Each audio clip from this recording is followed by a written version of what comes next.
So, was this a slow start to a year or was this actually normal? We started the year off thinking with the lower interest rates, we're gonna see an uptick in sales, but did it actually happen? A lot of listings, as a matter of fact, got terminated or taken off the market. So over 70% increase in sales. Active listing has gone up drastically by over 70%, and that has led up to huge buildup of inventory. I'm gonna ask for a rent deduction or I'm gonna leave to go somewhere else.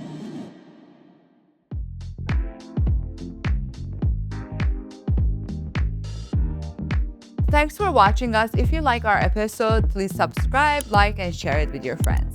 Welcome to Reality Check, where we discuss what's happening in Toronto's real estate market, where it's going, and help you make informed decisions buying and selling real estate.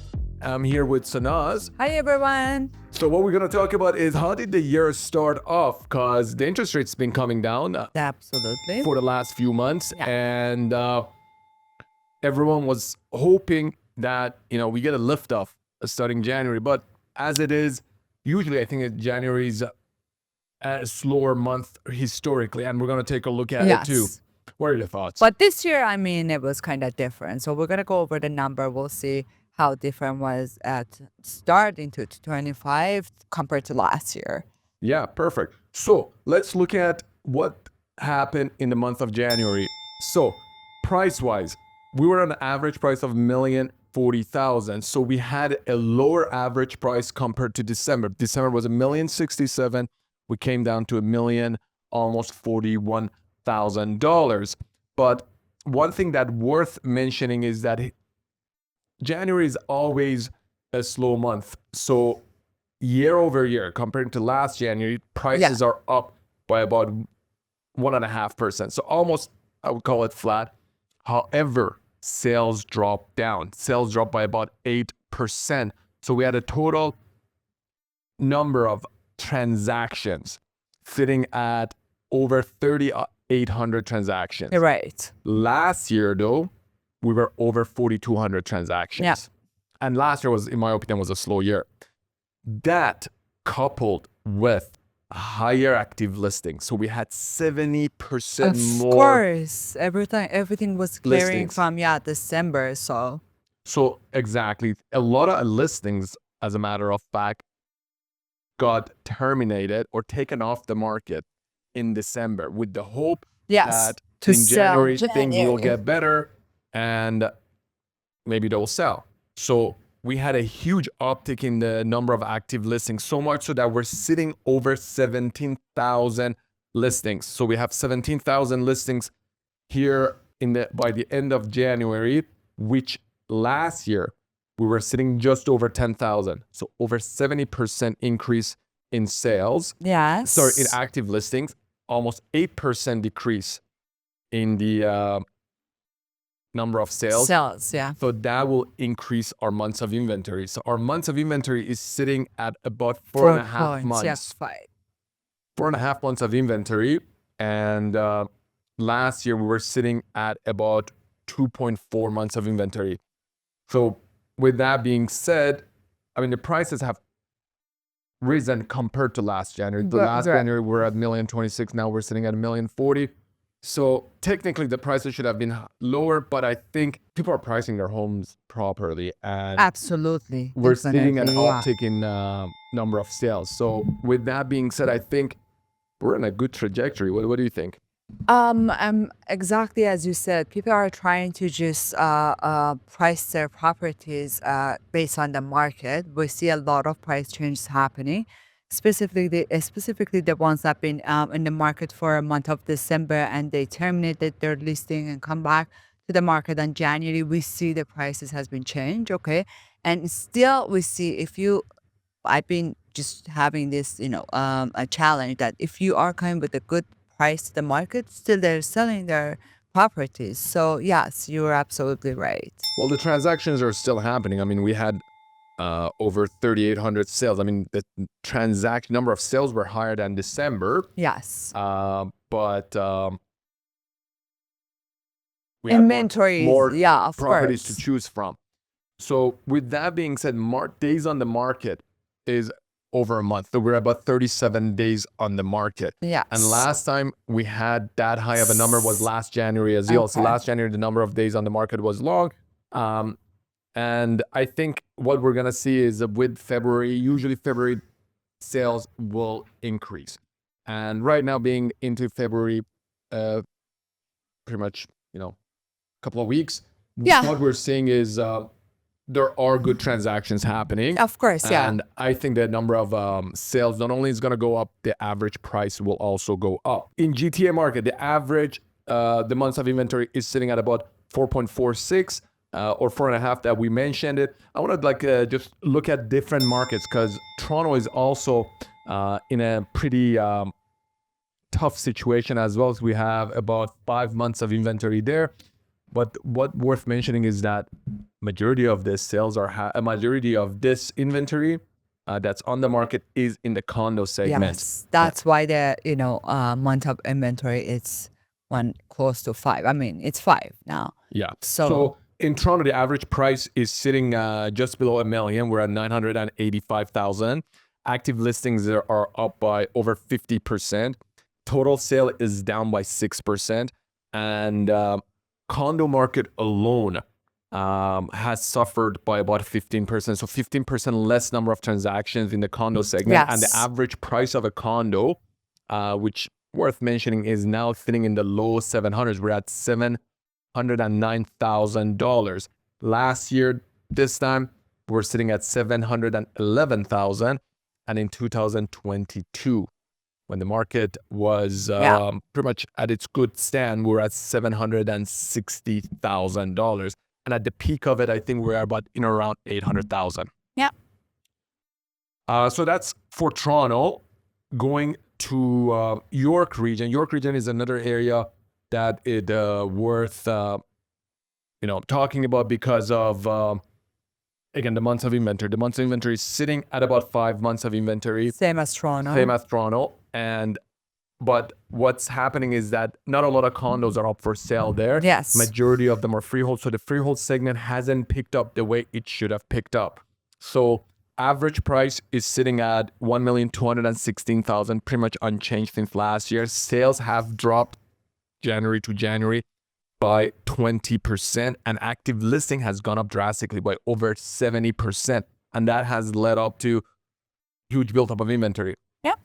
But I think that's a good thing for people. If people are looking to buy freehold. Yeah, it's a very good opportunity for the buyers out there. So you have more options to go and look based on the price that you're looking for. More options to choose from. Yeah, exactly. So it's a very good time for the buyers, definitely. Yeah, so more options to choose from, and I would say be more relaxed about purchasing because now you don't have to deal with... They are relaxed right now. That's what I'm saying. It's going to be more relaxed. Yeah, they're relaxed right now. So I think that's a great option.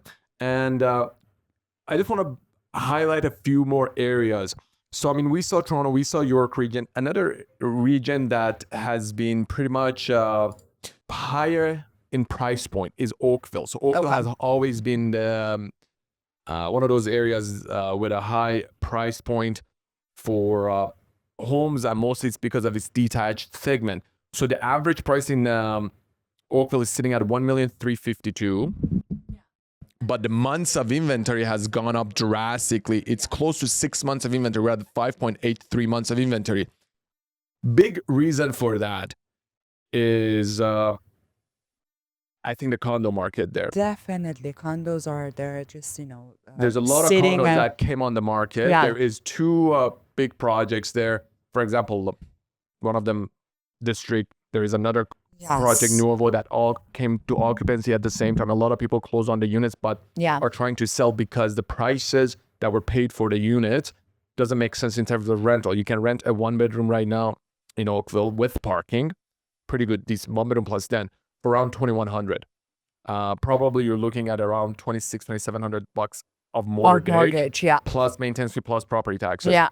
With that being said, the freehold segment also is in the same boat because a lot of people purchase pre-construction north of Oakville, north of Dundas. Yes. We had Mattamy building in Joshua Creek. There's a lot of other builders building north of Oakville. Guys, thanks for watching. If you liked the episode, hit that like button. hit that subscribe and share it with your friends. Now let's go back. A lot of these sellers need to sell the units that The they units bought. and the projects. Yeah, Yeah, because of they course, were yeah. buying for investment to resell, and now Yes. they've got it. I'll give you an example. I've seen properties in Joshua Creek area. Yeah. That's north of Dundas and north of Oakville. A detached property, one car garage, probably in or around 35 feet frontage, was purchased in or around $2 million. Okay. Market price for that, probably right now 1.6 million. So a lot of people are trying to sell these things, and that has led to active listings shooting up. So if you look at the active listings right now in Oakville, we'll see over 119% increase in the active listings, and sales have dropped. Imagine how many options you can find as a buyer in that It's a area. disaster. Sorry? It's a disaster. Yeah, Well, like the options, I mean, like for a sellers, it's a disaster. definitely. And there are many of them they want to just sell, and you have a lot of options to go and look to see, like, what's the best for you. Yeah. So, as I mentioned, because of the condo segments, although a lot of condos were sold about 4 or 5 years ago, now they're coming into completion. We can pretty much look at what's going on with the condo sales. So the average price of a condo is sitting at $789,000 right now. If we go back to 2024, average price was about $716,000. Yeah. So there's actually has been an increase in the average price of condo in Oakville, and the majority of the reason for that is all these newer condos that came into occupancy with the resale happening on them that pushed the prices higher because not a lot of condos were in Oakville to begin with, and whatever there was, it was older condo at a lower price point. So now with the newer condos, prices are kind of pulling up, but there's a lot of condos up for sale too. Average days on the market is sitting at 35 days, and total number of sales was 138, which is nothing. Yeah. For that area with this much inventory. What do you think right now is happening in the market overall? Let's talk about in terms of freehold, what's happening in the condo market, and what's happening in the rental market. Let's talk about that. Let's talk about the freehold. What are your thoughts right now in the freehold in GTA? So when it comes to the freeholds, we see still activity in the market. And there are areas that they still have their own demands. Okay, people are looking to buy, and they're buying if the price is right. Okay, when it comes to condo market, I feel like the market is flat for market of the condo, and there's a lot of inventory out there. As we said, that there is a lot of options for the buyer to choose from. And what else we were going to talk? Rental. Yeah, the rental market, as all we know, it's dropped, right? So the prices is not where it's supposed to be, like where it used to be, like last year. There's a lot of and it's slow. It's very slow. The rental market is slow right now. Yeah. So I mean, as you said, freehold market, condo market, and rental. In my opinion, the condo market right now is where it's hurting the most. Yeah. Reason being, in the last year, we had about 30,000 units coming into occupancy. With that many units coming into occupancy, especially majority of them being in a certain type of one bedroom plus, then a lot of investors have bought. And the rental support is not there anymore, which we're going to talk about right now. A lot of people have turned to sell those units. A lot of them have gone on the assignment market. Some have closed and now turned back to sell it. That inventory has been added to the inventory that hasn't been sold since last year. And that has created a huge surge in the supply of condos, especially one bedroom plus and smaller bedrooms. So that could be an opportunity for someone that wants to get into the market, because we're seeing deals for brand new units in York region below $770 a square foot. I've seen units sell as low $700 per square foot for brand new units. In downtown Toronto, we've seen assignment sales happen at around in the high $800 per square foot, which you would never see for a brand new condo. Why? A brand new condo right now in downtown Toronto is averaging at about $1,600 a square foot. Okay. So if you're buying a unit even at around $900 a square foot, you're at a great advantage because you're buying at a huge discount. You're buying a brand new unit that you can probably even see what's going on with it. Okay. And you know it's going to be completed, as opposed to you buying something that's going to be ready in 4 or 5 years and you're getting a great deal. So the opportunity is there if someone wants to get in the market. There are units available right now on the resale market in downtown Toronto. Yeah. For example, in City Place, I've seen a 1-bedroom condo. I think it's around 560 square feet. Not a big condo, but it's pretty decent. And it comes with parking. And it's been priced in the low 500s. This is something you would never see before, especially dead center downtown Toronto. So if someone is to get into the market, now is the opportunity. You can also get into the market as low as around $400,000 in the York region in newer condos. In the freehold segment, what we're seeing is, yes, sales have picked up, especially between $1 million to around 1.3 million. And the reason for that is the new mortgage law that came into effect in December, allowing the buyers to go in with the 10% down payment for up to 1.5 million and get 30-year amortization that will bring down their payment, increase their affordability. So that has really fueled up the sales in the freehold segment, especially in around the $1 million mark up to 1.5. Yeah. So if someone is buying in that segment between $1 million to 1.5, there's going to be competitive, especially in certain areas. If you're buying anywhere, I would say in the 416 area, that's the most competitive price point you can come across, which is mostly going to be semis, townhomes in that price point. You move into a York region, you can easily get into the detached market, and we have seen properties that are in around 1.2, 1.3 million in the York region have started to get multiple offers again.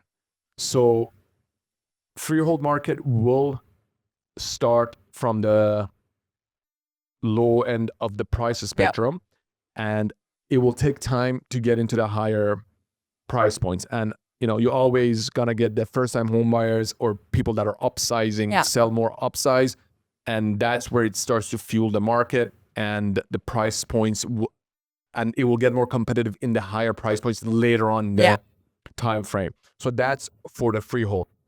For the rental market was at a frenzy 2 years ago when the rates started to go up. So in 2022, we saw the rates rise. And as the rates rose, we saw the rental market pick up. Reason being, if people can buy homes, they will go rent.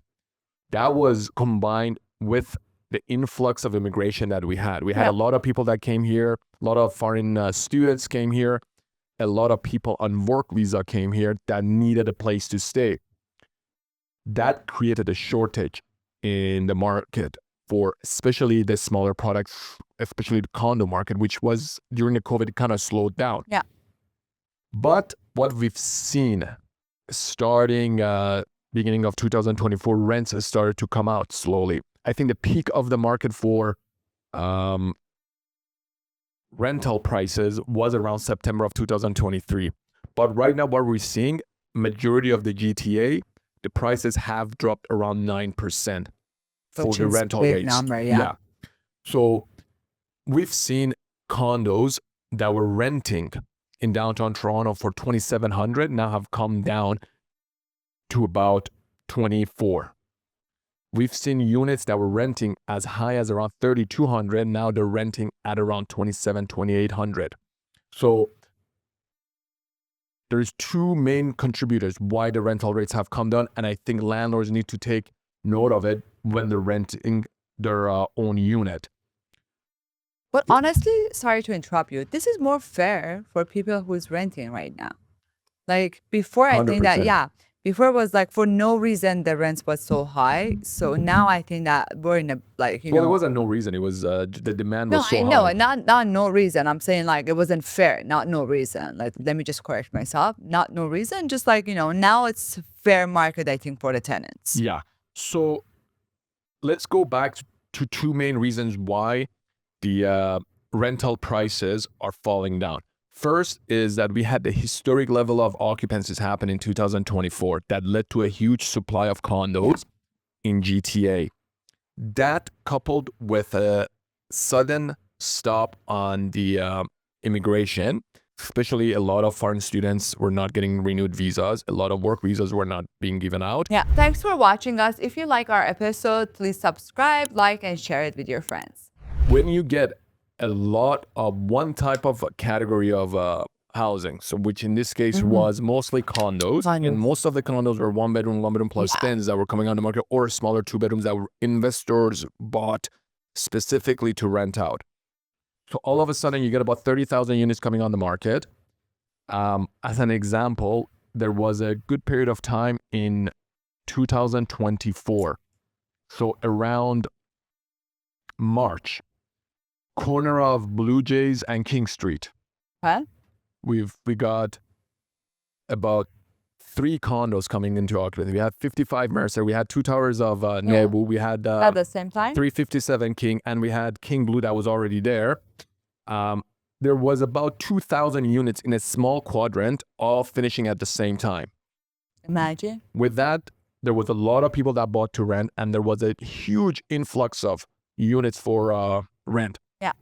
That quadrant was always one of the highest priced rentals happening there. You got Bisha Hotel renting at top dollar, but then suddenly you get about 2,000 units coming onto market.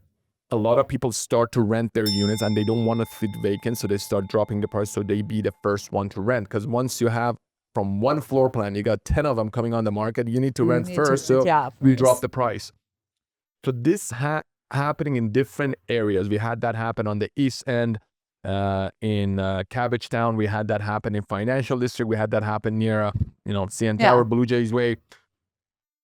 The rental prices start to fall down, so much so that a lot of landlords that were renting at the peak of the market in 2022, 2023, comes time for 2024 renewals, the tenants are looking at their units and say, okay, if I leave this place and I go to another place, I could save probably $400 or $500. They had option to leave. Yeah. So it's either I'm going to ask for a rent deduction or I'm going to leave to go somewhere else. So this started to happen and the demand came down. So the rental prices have come down. That was one of the main reasons. The second reason, not a lot of immigration was happening. So that's the second reason that these rental prices are coming down the way we're looking at them. So as a landlord, what's your option to make sure if you have a rental unit, it's not sitting empty, and 2, you get the most for your unit, and 3rd, make sure the person going in your unit is paying you so your investment is paying off. Yeah. First things first, you need to make sure you do your due diligence in terms of price. Doesn't matter how much you rented it 2 years ago or a year ago. Right now, the market has changed. You need to look at what the market rent for your unit is. Yes. And 2, look at the last 30 to 60 days and see what the comparables have gone for. Then look at what's on the market right now. Even if 30 days ago something rented, I'm just putting up a price for $2,500.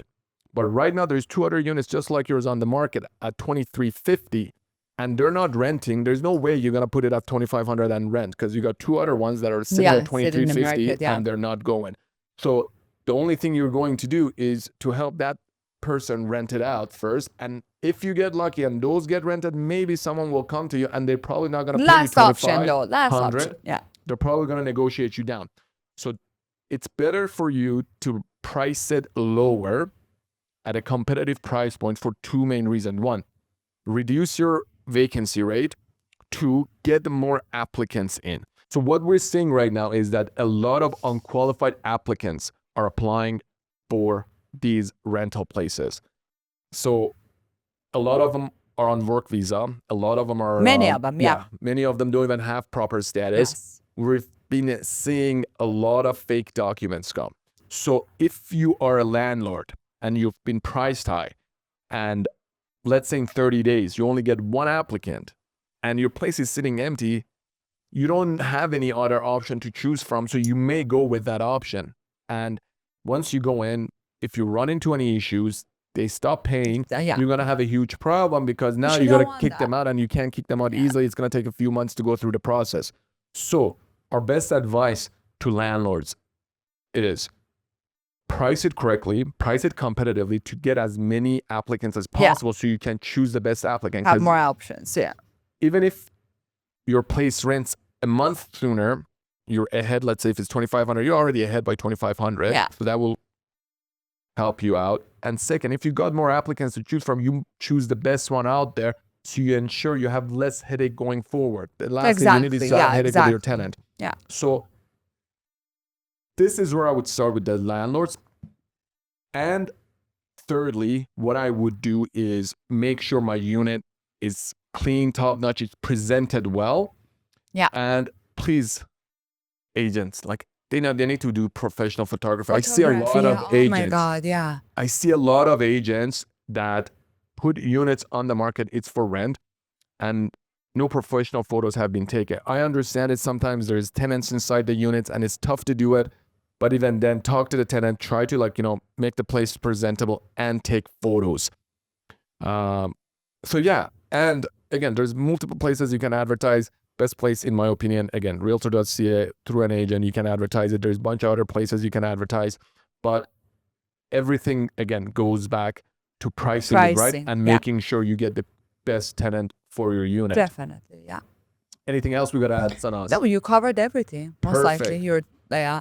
So before we leave, I like to say what I think it's happening and I was going to actually ask you one question before we leave, before you just go ahead with your opinion for the rest of the year. So Nima, for last few weeks that I hear that condo market is going to crash. Do you think it's going to happen? The condo market has calmed down. We looked at it today. The numbers that we'll look at that will support this type of thinking is the expected number of condos that are coming into occupancy in 2025. So it's expected to be about just over 29,000 units coming into occupancy in 2025. So with that much supply of condos getting added to the current inventory, and a lot of people are investors that we gotta realize that bought these units at the peak of the market in 2021, and for them to turn back and rent it and not sell it, it doesn't make sense because the rental market is not supporting how much they're paying. So in a case right now, I was talking to another gentleman, their mortgage payment with all their costs for one bedroom unit is about $4,200. That one bedroom is going to be renting for $2,400. They're going to be drastically negative. $1,600-$1,700 a month. It just doesn't make sense for them. So they will turn back and put it on the market. So I think this year, again, it's going to be a tough year for condo market. But I don't think, if we're talking about the crash, the prices have been holding. With the lower interest rate, the affordability is going to go up. So I think it's going to support the prices. But are we going to see another 10%, 15% drop in the condo market? I personally don't think so. For the main reason that there's a lot of demand in the lower price points, which is only being offered in Toronto by condo market. Yep. Will the prices rise? That's the question I get from a lot of people that bought condos and they're like, okay, maybe I'll rent it up for a year. I'll sell it next year. I don't think you can expect the condo market to have a jump of 10, 20% in the next 12 months. Yeah. I think we're going to be pretty much flat from what you see right now till end of the year. Maybe even some pockets that some condos are getting done. You'll even see prices dip maybe like 4 or 5%. I'll give an example right now. In Vaughan, Highway 7 and 400, there is about 1,000 units coming into occupancy in the next 12 months. Yeah. Right now, we got Menkes finishing 2 towers right there and then. So of course that's going to affect the prices in that area because a lot of people that bought are going to turn back and sell it. So the prices are going to come down in that area. Is that going to be the same case in Etobicoke? Probably less because not a lot of condos coming into occupancy, let's say in a small quadrant. Again, Etobicoke, some areas you got 2 condos coming right next to each other can affect the price. So each area is different. But talking about a crash, I don't think we're going to see prices dip another 10-15% locally because of clusters of condo finishing in a certain area. We may see some prices in certain areas coming lower.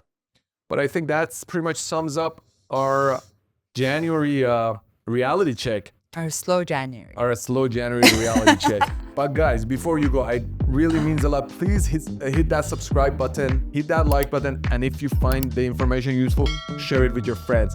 And again, thanks for watching, and we'll see you next time. Thank you, everyone. Have a good day.